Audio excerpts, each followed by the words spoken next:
Hi, everyone. Hi. Good morning. Welcome. This is KotaDay2021. Um, so I think many of you know me already, but I'm Jana Renström, the founder and president, and currently the interim executive director of Kota.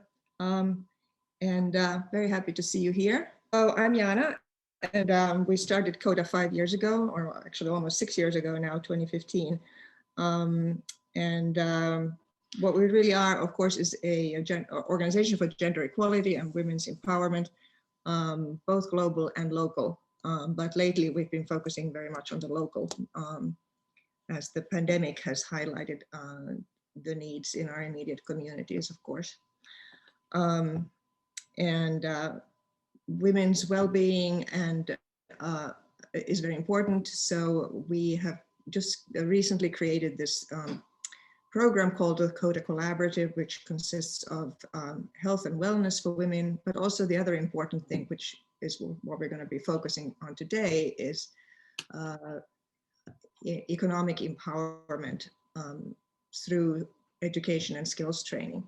Now, we're not an educational institution. I guess in the ideal world, girls as well as boys will go to school and get educated up until age 18 or maybe even 25 for free, and then everybody will be able to reach their full potential. But we know that's not the world we're living in. And fortunately, those of you who are here who are already running programs for women and or girls, you're stepping into the void that the government has created and helping people upskill and get better jobs and maybe go into entrepreneurship, which Lucia will talk about a little bit as well. All of which is very important for their economic well-being, and of course that then means that their families are better off and communities and society is better off. So you all are doing an important, filling an important role there, and we are looking forward to learning from you. And I think we're looking forward to sharing and learning from others. Kota's whole point is collaboration, and through collaboration, we want to amplify what you're doing and potentially help you scale up and help us all reach more people with these programs. And so normally we would be in person together. We were a year ago, and then the pandemic hit us right after. We were at the offices of Proskauer, which is a law firm in Midtown that has been hosting us, and they're actually today sponsoring this event as well. So thank you to Proskauer if anybody is listening. And of course, we all sincerely hope we're going to get back to in-person events soon again, but the virtual format also offers some advantages. So hopefully we can take care of them without getting all screwed up by the technology, so which is not my strong suit, but hopefully this will go well. You all are probably more used to that than I am anyway. What else? I guess that's pretty much what I wanted to say.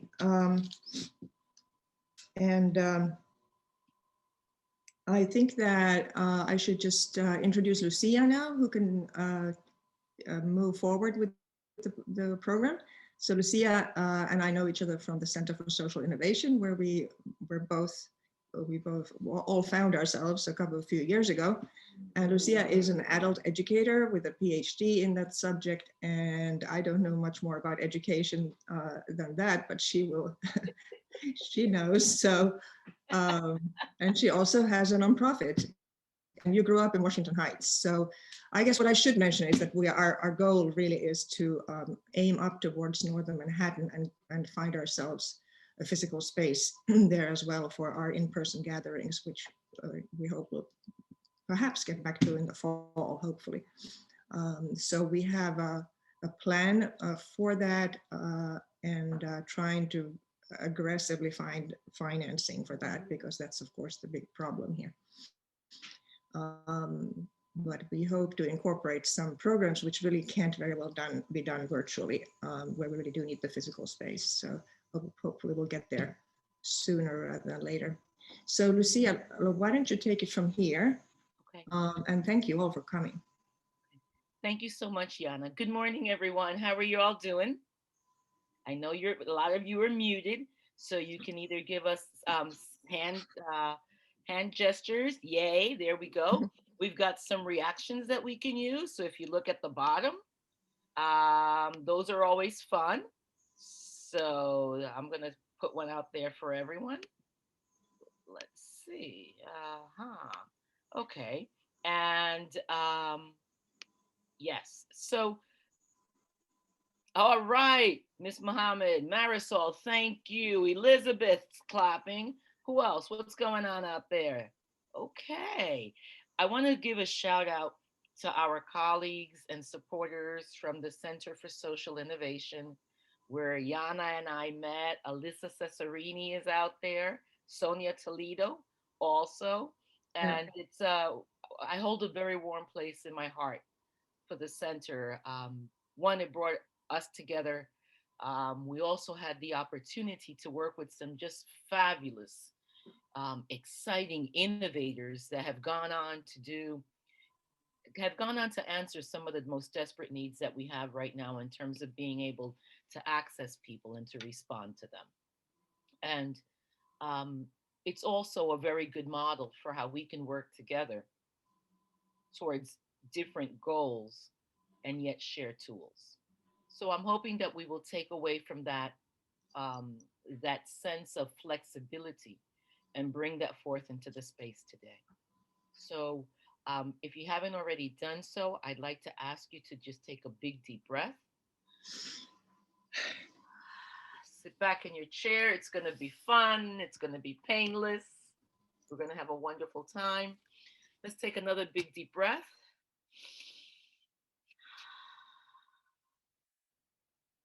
And then the last big deep breath, we're just going to melt into our chairs and know that this is exactly where we're supposed to be today.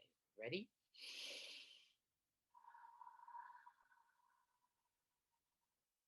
Fabulous. Welcome to KotaDay 2021. Today we have an exciting series of conversations. Before we get started, I'd like to talk a little bit about safe space. This is a collaborative space and we welcome all comments. We welcome all perspectives that are respectful and that are considerate of other people's feelings. So number one, we want to hear you. So make sure that when you speak, you unmute yourself. Number two, we'd like to see you. So if you're all able, we'd love for you to open up your cam. Um, Another thing is we're going to disagree. Can we agree to disagree? Give me a thumbs up. Give me a nod. Yay. All right. Fabulous. Um, in our disagreement, I might think something's yummy and you might think it's horrible. Like who likes caramel sea salt chocolate? Anything with chocolate. I don't care. Somebody might think that's atrocious. But don't tell me that my caramel sea salt chocolate is atrocious. You may just want to go, mm-hmm, or disagree in another way that doesn't hurt my feelings. So let's be respectful of that. And also, let's be respectful that we're all different. We may look one way, but we may be completely different in another way. So we want to be respectful of all persons and all ways of being in this space. Is that okay?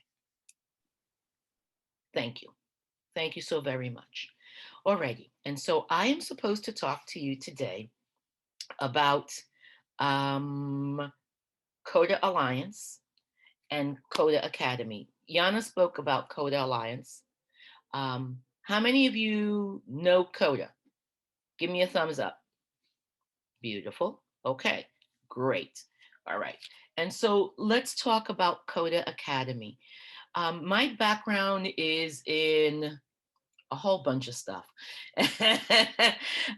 but most directly, my background is in adult learning and leadership, and I do a lot of work around organizational leadership. And I've also done a lot of community-based work because I am a serial entrepreneur. And in designing programs both domestically and away and abroad, thank you, haven't left the country in so long, I don't even know how to say it any longer. Haven't left my house in so long. Um, Both domestically and abroad, what's important is the impact that we make. Kota Academy provides us an opportunity to lift up the best of what's available and to disperse it to widely so that people can come in contact with the information. As challenging as the pandemic has been, the one thing that we've discovered is that we can be together without physically being together. We've gotten one step closer to the hologram, to the holodeck than ever before. And we're not going to go back. I keep hearing friends that are saying, oh, when it goes back to the way it was before, it's not going to go back. I'm also supposed to speak to you a little bit about the entrepreneurial space and what's out there. So I'm going to blend it all together. What we're seeing in the entrepreneurial, in the market, in the labor market, in the job market, in the economy, particularly in New York, is that there has never been a better time to launch a business. There has never been a better time to be an entrepreneur or a solopreneur. The challenges, though, are changing constantly. So, what technology can offer us now, we couldn't have easily done this, let's say 10 months ago, 11 months ago. Some of us were more adept, some of us weren't, but we've all become more proficient with distance learning tools. Those tools don't work for everyone, particularly when you're working in marginalized communities, biracial, indigenous, and people of color, also known as BIPOC. How do we reach those folks? How do we provide opportunities for those individuals to also cash in on what's available for entrepreneurs? So there are a few things that are doing very well. Collaboration. People are collaborating the craziest collaborations that you can possibly imagine, those that you would think most unlikely. Sonia, you're laughing. What are you thinking about? Which one? No? but but just look at the commercials. I mean, look at the commercials on the NFL. What are they advertising? Crazy stuff. You know, like I've seen commercials, I don't even know what they're advertising for. So it's also about branding. It's about giving people an experience and allowing them to select, to curate how they want that experience to unfold for themselves. Some of the groups that are doing well in the New York City area are people who are entrepreneurs who are collaborating. So, for example, in New York City, we have, hang on, let me give you a couple of oh gosh, of links to work on, to work off. So in Washington Heights, there's a wonderful group called Ecomundo. They are a collaborative. They are collaborative entrepreneurs. There was a group, out of a group of domestic violence, they spawned a cleaning co-op.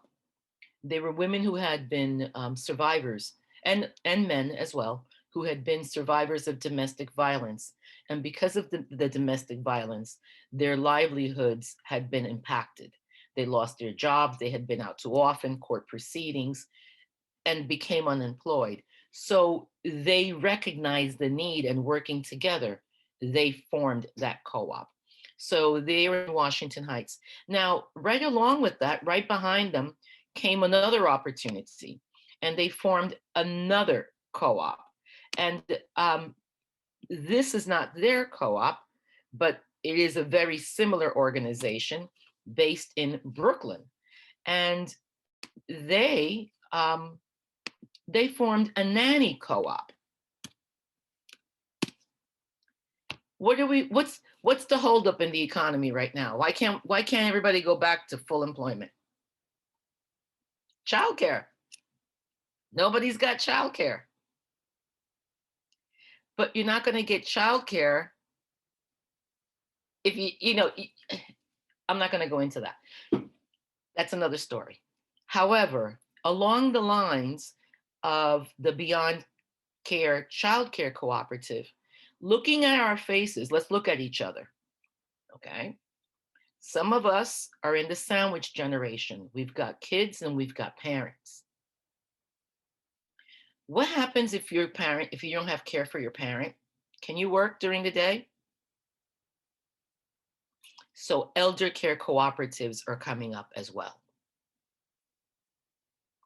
So the only limitation is to our imagination. And as female-bodied individuals, we've been sitting around in circles for thousands of years. We've been solving society's problems in collaboratives just like this one. Have we gotten the credit? Not so much. Not so much. Our conversation today isn't about getting credit, it's about getting the work done. We'll figure out a way of holding each other up and circulating each other's names so we give each other the credit that we deserve. Now let's talk about real credit. You might need some funds to get started. And so I would suggest to you that you consider alternative means of funding. As an entrepreneur, you can start, you have the luxury. Yeah, talk about a reframe. You have the luxury of starting your business at whatever level you would like. You can go big or you can go small. So the first round of funding, once you get beyond your personal funds, is friends and family. After friends and family, then you may want to go to banks for loans. You may want to consider angel investors. I've spent a lot of time in the entrepreneurial space looking for money. And what I have found is that we don't give money to strangers. It's called friend raising, not fundraising. People only give money to people they know because they are literally making an investment and the product is you. You, your passion, your vision, that's the product. In a lot of other industries, people are going, I mean, you have to have a business plan. I'll ask the audience, in my experience as an entrepreneur, by the time the plan is written, the organization has changed into something else. The mere fact of writing the business plan changes your organization. So we're constantly evolving and constantly changing. How am I doing on time, Yana? Did I go over? Am I way over? How much time do I have? I can't hear you.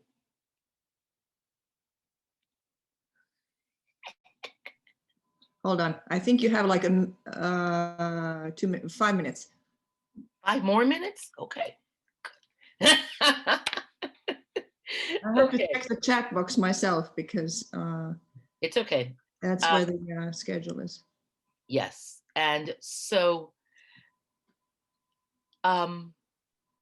okay, no, actually, I'm a little bit off. So angel investors, lightly on the funding stream. What else can I say? I'm going to stop there. Okay. Does anybody have any questions?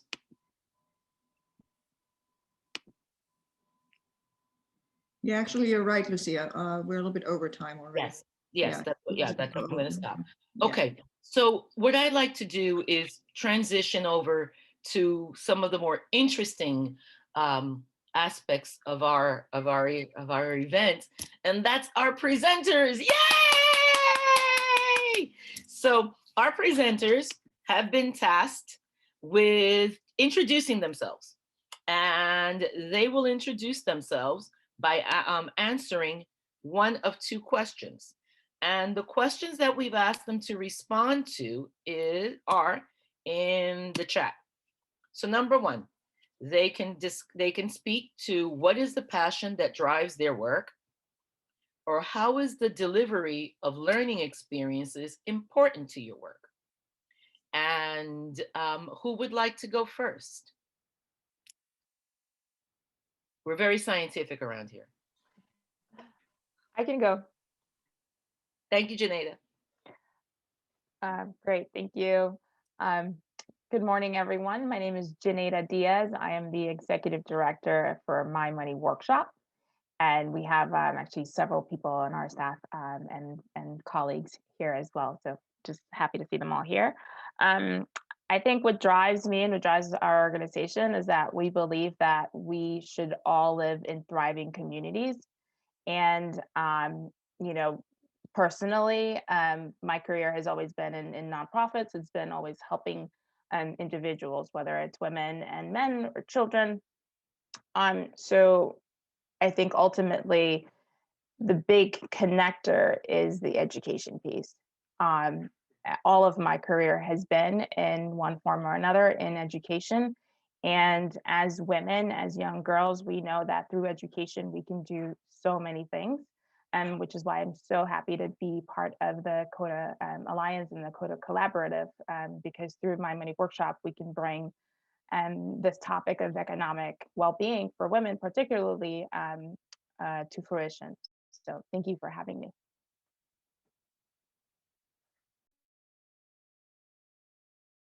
Sorry. Thank you, Janeda. Would you like to answer which of the two questions would you like to address in your 2 minutes? So I guess I'd have one more. So the delivery of learning experiences. One of I think the piece is accessibility through accessibility to education. All of the contacts and content that we provide is personable and accessible. We strive really strongly to make sure that our instructors understand the people that they are teaching, who those participants are, so that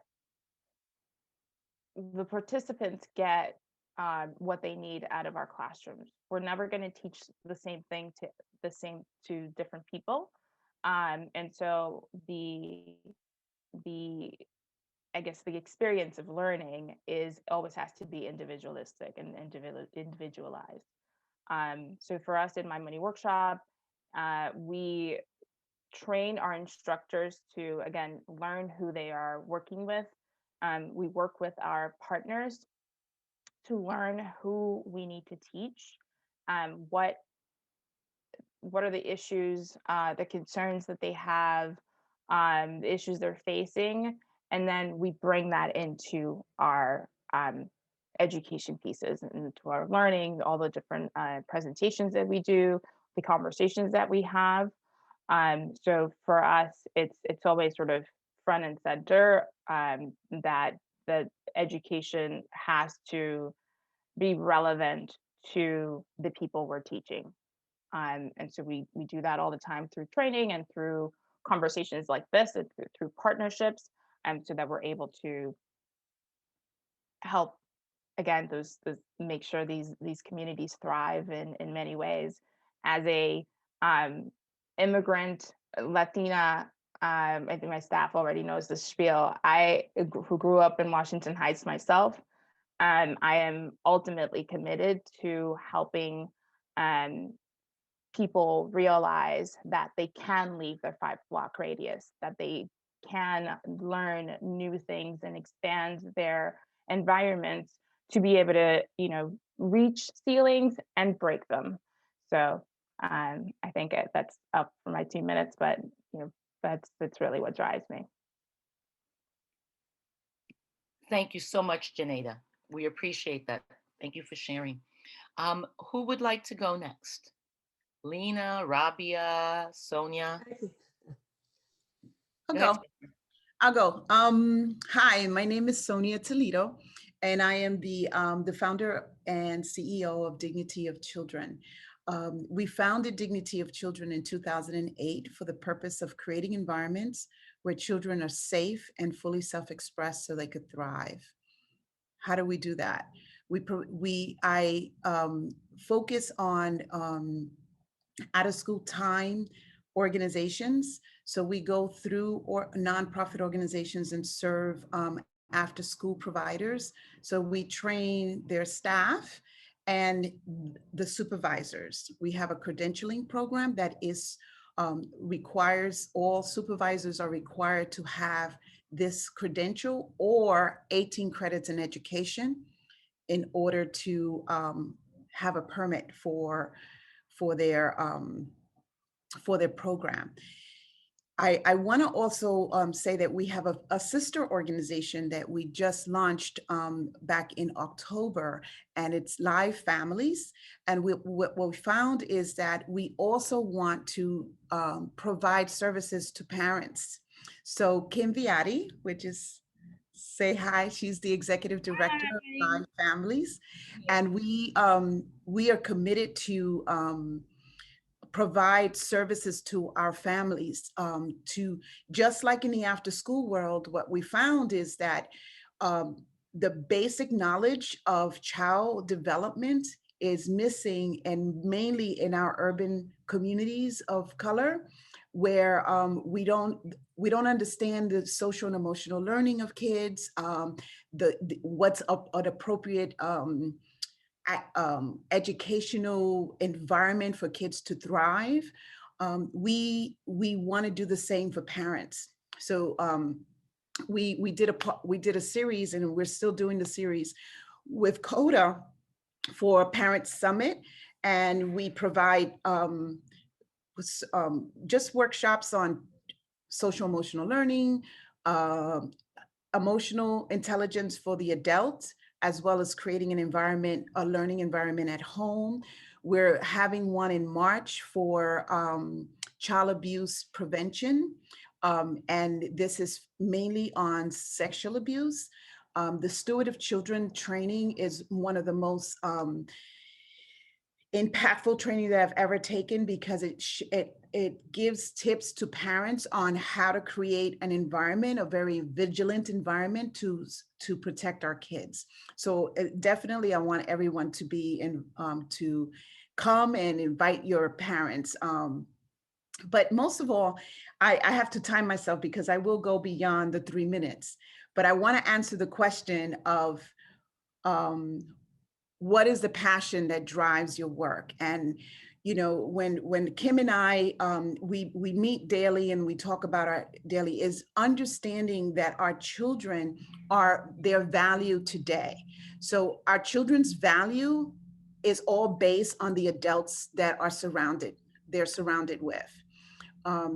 As simple as how we talk to children is the essence of our children really believing in themselves and creating a world that they want to live in.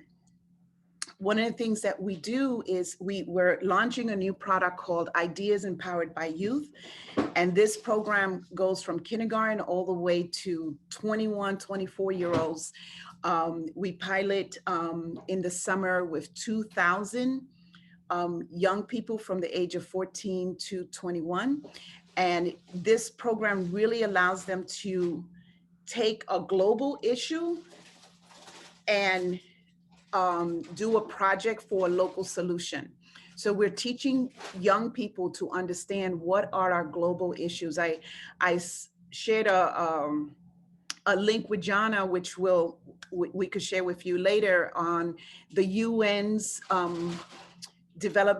sustainable developmental goals. There's 17 of them, and they're speaking about how all of these goals, the goal is for us to meet them in 2030. If in the next 10 years, we could make a transformation in our world, we will be living much better in the future 100 years. But if we don't do an action now in 10 years, we're going to be a really, it's more dramatic than what we're experiencing now. But my point is that we believe that young people have the power to change our world today, not when they grow up, today. So I love your work, My Money Workshop, because we have a curriculum on financial wellness and providing a mindset for wealth and growth with as young as our kindergartens today. We also have an entrepreneur program with ideas is financial wellness, entrepreneurship, climate change, and health and wellness.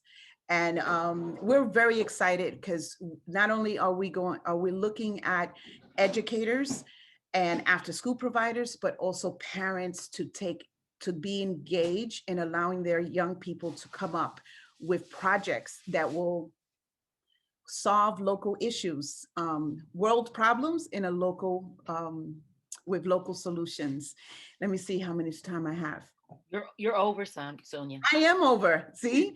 So I also, one more thing, I have a Wait, you went quiet. Wait, you went silent. Something happened. sorry, press the wrong button. There's a workshop later at 5 o'clock that we're doing some Zoom tips and facilitation techniques. And that just came up. So I'm going to put it on the chat. So if you're interested. So thank you, Lucia, for your patience with me. No worries. Thank you for sharing. Lana or Rabia, who would like to go next? I can go next. Thank you, Lana. No problem. Hi, I'm Lana Jiffis. I'm the Executive Director of Women's Mentoring Network, Inc. And we help low-income women and their families to find better employment and educational opportunities. Speaking of collaboratives, we are located in Fairfield County, Connecticut, but we have collaborated with the YWCA in White Plains in Central Westchester, and we're proud to be a partner with Kota Alliance as well. So thank you for inviting us today, and we really do appreciate it. And I'm glad I'm here and can help out facilitating. In terms of the questions, I mean, the passion that drives me every day is just helping people who have nowhere else to go. And we've been in this situation since the beginning. So we were founded in 1990, and I know that we've been doing this since 1990. We've been helping to economically empower women since 1990. I joined in 2015, and it drives me every single day to help these women who have nowhere else to go. And we're a true family program. So we focus on job readiness and financial literacy. So shout out to everyone focusing on financial literacy, because we know it's that important. And I actually had a banking career prior to joining this position. So I appreciate the financial literacy, absolutely. And we have a student programs and a food pantry. So we truly want the parents to be involved in their students' lives. And of course, because of COVID, we've seen all the inequalities that have come out for our families, and we work on that, addressing that every day. And most recently, we introduced a computer and digital literacy program, seeing the digital divide and trying to get even computers in people's hands, besides getting 2 technology educators who can work with our clients in both English and Spanish. So we're very passionate about helping these women, and they come to us because they may have come from another country or they don't have family here. They're really coming and seeking our services because we are there for them, and we're there for them long term. And I think that's what's most important, that we will be there for them long term. And we offer workshops and one-on-one services, so they know they can always turn to us, and we match them with mentors as well, which is most important for our programming. Thank you. Thank you so much. And last but definitely not least is Rabia. Hi, everyone. I'm Rabia Farhang, and I'm the founder of Be Good Collective.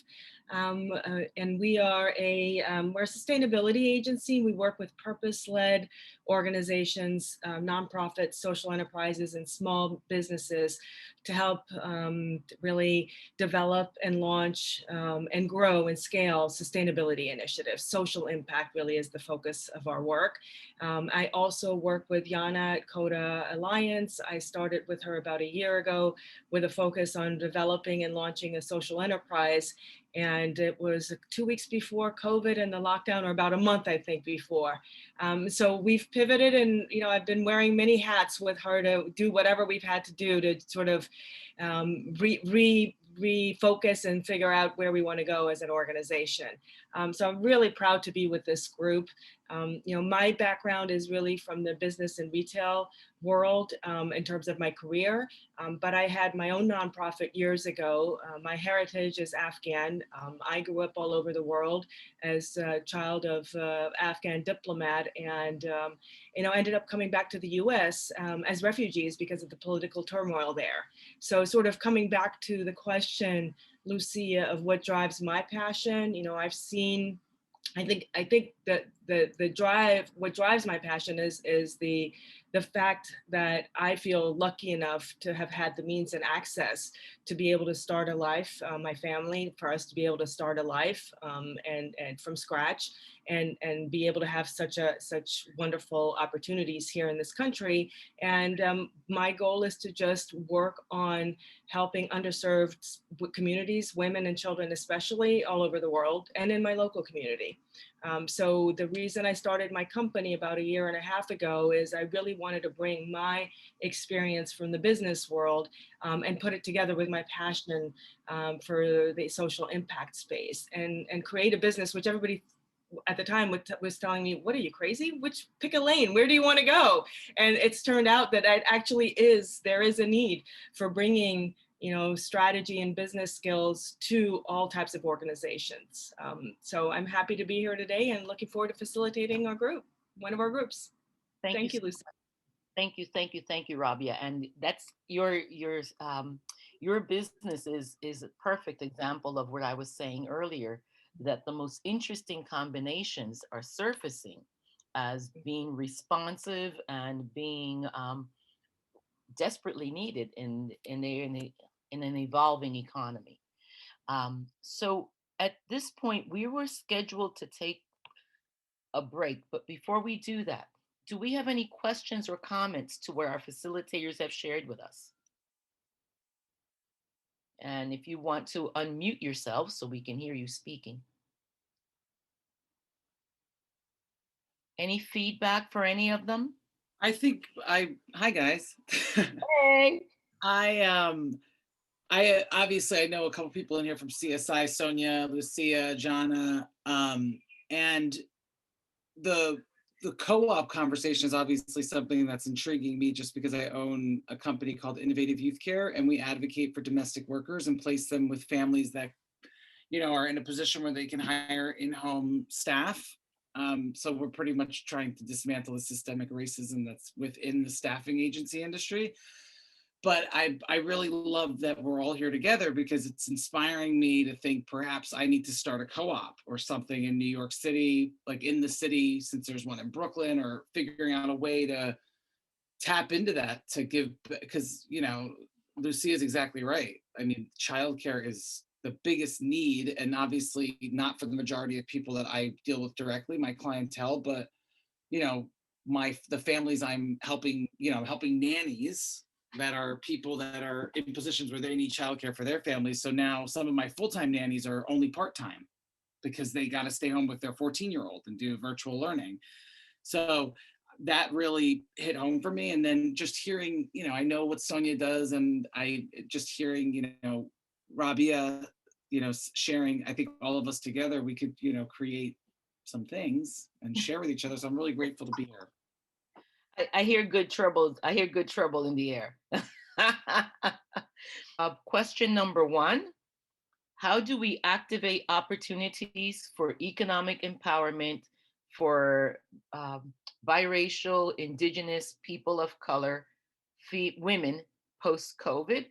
And then the second question is, what are the lessons learned going online for trainings during the pandemic? So what we are going to do is that we are going to go into breakout rooms. Okay, welcome back, everybody. How's it going? It's good? All right, fabulous, fabulous. Glad to hear, glad to see. So I'm wondering, let's just jump into it. Let's get into the first question. And how did it go? What was your experience like having the conversation, and what did you come up with? Group one. I don't know. We didn't have a group number, but we can go. I can go. Yeah, you're group one. Oh, well, there you go. So we, for the first question, we really talked about the things that are needed to build economic or to shift the economic outlook of people. Elisa, she had a really great example about how even though she's a for-profit organization, she really has a social mission. And part of that is, she shared a story about how one of her employees came back and said, I now have, my husband can now work less hours. I now have opportunities, she's making opportunities for her employees that they never had before. And ultimately that sort of moved us into a conversation around how do we connect our community centers, community leaders to be able to reach these women, to tell them that we have all these services available to them, and to connect with politics and other community leaders, so that the sort of these Elisa said something, that I wrote down, which is really powerful. I think that the harsh realities that women face in the work world, to bring that to light, to make sure that people understand what they're facing, so then you can then begin to answer the questions around how do we come together as a community, how do we make the make these services accessible. And then Marisol made a comment that also sort of moved the conversation along, which was that for us within the financial literacy scope, if a woman wants to start her own company, her own business, she first needs to understand her own finances, how to manage herself first so that she can make informed decisions for her own business. So that piece was really really impactful. And then we sort of talked about how social media plays a role into expanding making sure that people are aware of the information, and that we begin to understand. We really have to understand the population, and their needs to be able to answer what they need, to give them what they need. Thank you so much.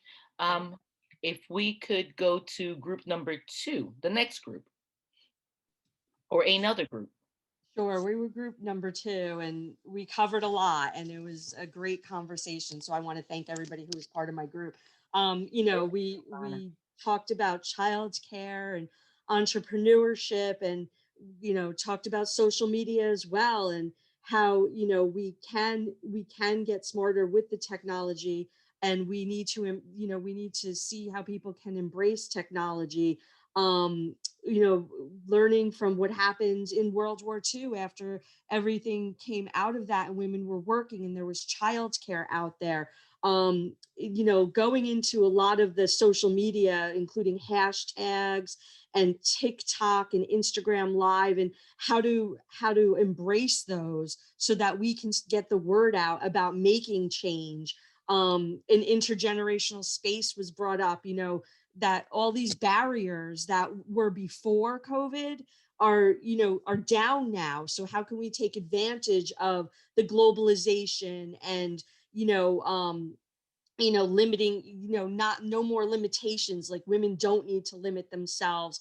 And, along those lines of, seeing, jobs are going to be everywhere now, and you don't have to be in a certain space. I mean, I hired 3 people this year and I haven't met one of them in person yet, so things like that, and the work-life balance. Most importantly, women should be advocating for that work-life balance at this time, saying, look, I can work, but I have to work from home, or I can come to the office during these hours and then I'm going to leave and work from home again. So there's a lot of things that people can do to address, now that we have these opportunities of social media. That we had a great conversation, and it's really honing in on what opportunities are out there and how we can utilize them. But childcare, I have a big star next to it, because that's a big issue that still needs to be addressed. Thank you so much. Thank you, thank you, thank you. Group number 3. Hi. Okay, so we were group number 3, and we thank you everybody. Really, really great conversation and discussion, and a lot of our conversation focused on around how to get the word out, right? And not necessarily just about marketing, but you've got, yes, social media and all these technology platforms that people can use. Terrific.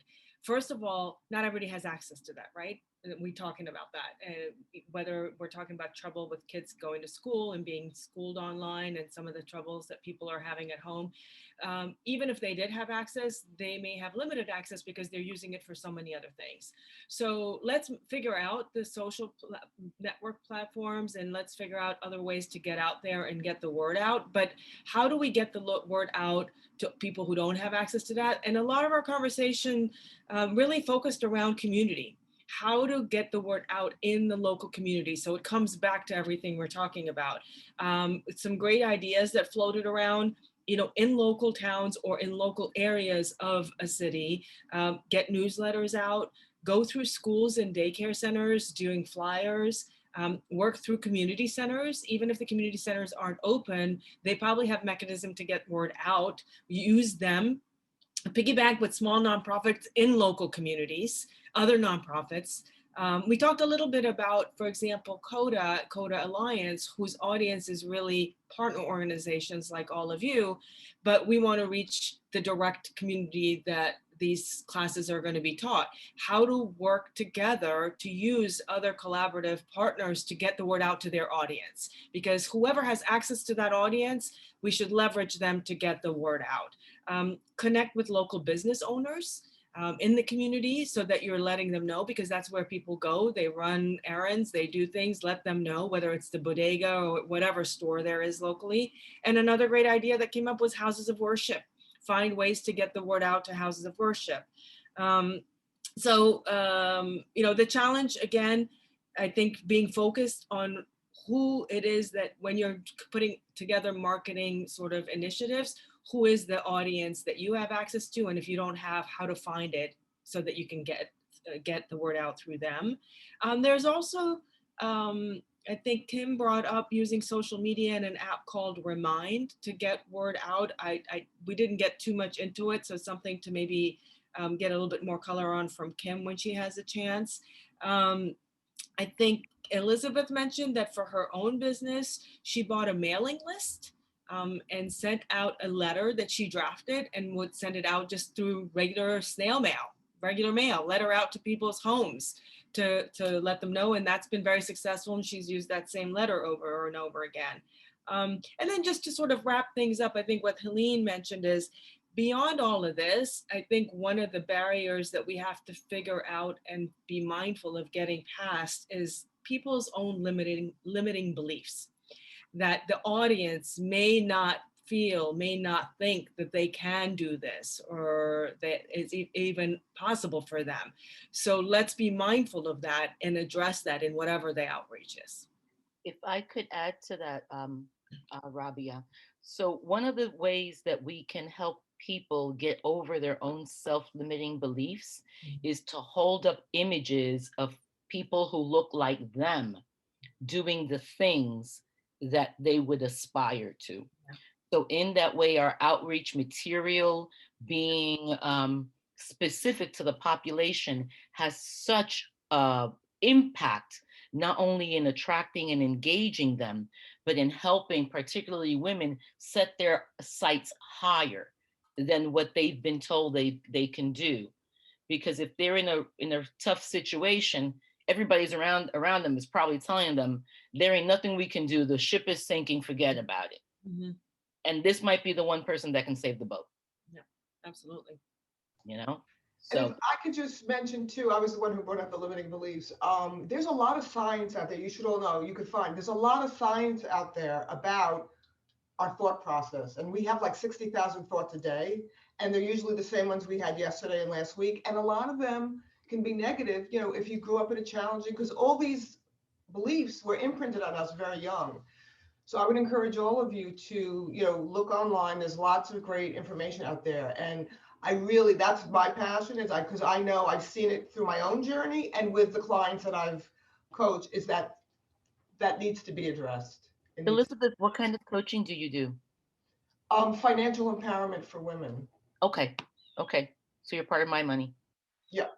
Yeah. Wonderful. Welcome. Thank you. Yeah, we spoke about like a movement kind of when it came down to doing a mind shift, doing a change of perspective, and empowering, like, you know, and I think Kota would be a perfect, platform, would be, you know, like the YouTube movement is like, we need to change our mind about how women are the mobilizers. And we have the perfect opportunity with, you know, a vice president on our, you know, in our house, and the changes that we're having, you know, I mean, there's so many things that excite me that we could bounce off of and use this platform to do like a campaign on I was talking about TikTok and all of these social media platforms, because even though I'm just gonna and I may be wrong, but our people are on this phone. They may not have internet at home, but they have their phone, and for some reason the phone is where they're communicating. They're communicating in the phone. I was just a real quick story. I met a teacher in a conference I was last week. Her student challenged her to go on TikTok. She's a literacy teacher. And in 1 month, she came up to 10,000 followers on TikTok. Whoa. In 1 month. So I'm not sure what phenomenon that was, but we need to figure it out, because someone mentioned hashtags. We need to figure out what, you know, so I love the mental shift is like a real beginning stage. And then also like the entrepreneurship and the financial wellness and the, you know, community organizing and, you know, like work life and balance. We have so many things that we could start feeding into our people. I'm just going to like, let's figure something out. Our funders should be able to fund that. So okay. So then as we continue the conversation, at this part of our journey, we need to start thinking about which items we want to lift up. And there seems to be a lot of energy around Sonia's suggestion to lift up a hashtag, a movement, to make this a moment for us to shift minds. So let's put that down as a possible alternative, and let's have a cup of coffee, girls, because we can do this. That's a great concrete idea to come out of this. Thank you so much. We're starting to run out of time. Should we go to question 2? They're done. They did both 1 and 2. We just got did we? Oh, okay. All together. Oh, I didn't actually address number 2. Sorry. So let's do 2 now. Okay. So I think for one of the biggest takeaways from 2 is everybody feels like what we have with virtual should not go away. So there's a lot of positive feedback on the fact that it's actually made access easier, better, whether it's weather, whether it's schedule and timing. And this event itself was given as an example of so many people would not have been able to show up had this been an in-person event somewhere that they would have had to get to. So the question was posed, what we think is going to happen in the future. Well, nobody knows. The unanimous verdict was there's a hope that this is going to be sort of both. It's going to be a hybrid, and that we continue to figure out a way to get the community together, because there's going to be more access, and it'll make people, especially mothers with children, that beautiful baby right there on our screen, and And people, so, and also the acceptance that people actually are productive when they're working from home, which is sort of completely sort of eliminating that fear in the theory that people were not going to be productive. And if I may add to that, Rabia, that fear in that theory comes from white supremacy, you know, that you can only be productive if you do it the way that they did it. And if I could see you all the time, right? Right, because you can't be allowed to do it on your, because you know you can't think on your own, right? Yeah. But in the meantime, we've been doing it with a baby on the hip and the phone in the ear, and an elderly parent saying, "I need coffee." Yeah, yeah. You I know? was just gonna say that. We've been Multitasking doing it to a whole for other level. years. They just cannot monitor us. And men, Yeah. most people that make, yes, that make Yeah. those. That's right. Imagine we could think of anything. Yeah. Imagine what we could do. And I want to add the globalization part. We could learn from other countries. Yeah. We could learn from other, you know, easily being on Zoom, you know, on a platform, we could really mobilize on a large scale. Yep. And two challenges that were brought up that I think, you know, sort of to share with everybody to be mindful of. One being that because there are so many things that you can't necessarily, you know, as you're starting to get engaged in this and do this, practice, do more, prepare, because there, whether it's technology or glitches or interruptions and whatever, so you just, it seems to flow a little bit easier, be prepared. And then the other challenge is that while virtual is great for presenters who really feed off the energy of the group and like to interact, and people like Helene who said they'd like to walk around, virtual doesn't give you that opportunity. So find ways, Lucia, like you were doing, whether that's exercises or icebreakers or whatever, to get your audience engaged and make sure that the audience can, so you could feel the chemistry in some other way. Because it is for people who get that energy as presenters, that is something that they miss. Thank you. Thank you so One much. of the things that, Go ahead, Janeda, please. can we just, yeah, quickly add, we actually talked a little bit sort of on the opposite end, the things that we take for granted as professionals. We, and Elisa mentioned this, like she spent at the very beginning of the pandemic hours and hours and hours just helping people file for unemployment because they didn't have a computer at home, or if they had a computer, they didn't know how to use it, or it was only being used by their children. So yes, women do have that access, and there is this new thing of Zoom, but we cannot discount that there is a lack of technology literacy, and that needs must be addressed before we can continue on with providing virtual programming, specifically for low-income people and people of color.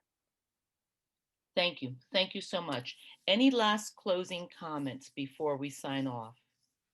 I just want to piggyback on what Janeda said. So again, going back to the fact that everybody does have a phone, right? So and maybe, you know, what are the best ways to reach them via phone?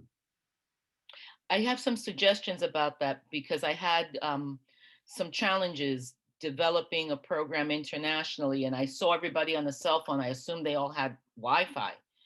It turns out, no. The answer is low tech. Send them things that they can read in a PDF. Put your files out there in PDFs, low tech. I want to bring everybody's attention to the chat box. Yana just put in the evaluation form, and I also placed in a notice. Sonia, you mentioned international, looking at the world. The 66th, I believe it's the 66th Congress on the Status of Women at the United Nations is coming up. And both Futures Today, which is my organization, and Kota Alliance have presented in the past. We'd like to invite you all to take advantage. It's going to be virtual. It used to be at the UN, and it was a hassle getting to the UN. All you got to do is go to the U. So get on your computer, get on your phone, and you know, I'll try to circulate more information because we do have an opportunity to sign up. It's a great place for learning. Just yeah, we have actually we're taking part in 2 presentations on the 16th and the 17th of March. So we'll send out information. The main thing about that is it's also on Zoom, but because there are thousands of people participating and there are 650 events happening during over 10 days, I mean, you can find everything that you're interested in there. It's like really, it's going to be very hard to choose, you know, and it can eat up like 10 days of your life if you want. But you have to register as an advocate. That's the phrase they use. I think you have to be like a registered Zoom participant in order to, you won't be able to just click on a link. So just take the time ahead of time to do that. And this is the 65th, hashtag CSW65, okay? And you're going to send out that detail, right? Yeah, we're going to send it out. Yep, but we will send out the detail because people have asked for a copy of the recordings, and we have a lot of information. And I think that we have some traction about moving forward with at least 3 of the ideas that came up from the chat rooms. So if people feel committed to that, let's keep doing this. Let's keep growing our group, and let's keep it simple and accessible for everyone. I can't thank you all enough for being so fabulous. A hand to our presenters, our facilitators, yay. A hand to yourselves, yay, yay. You're so fabulous. Give yourselves a hug. And have a beautiful, beautiful and fabulous weekend. Take good care of yourselves, nurture, feed your soul. And we hope to see you really soon.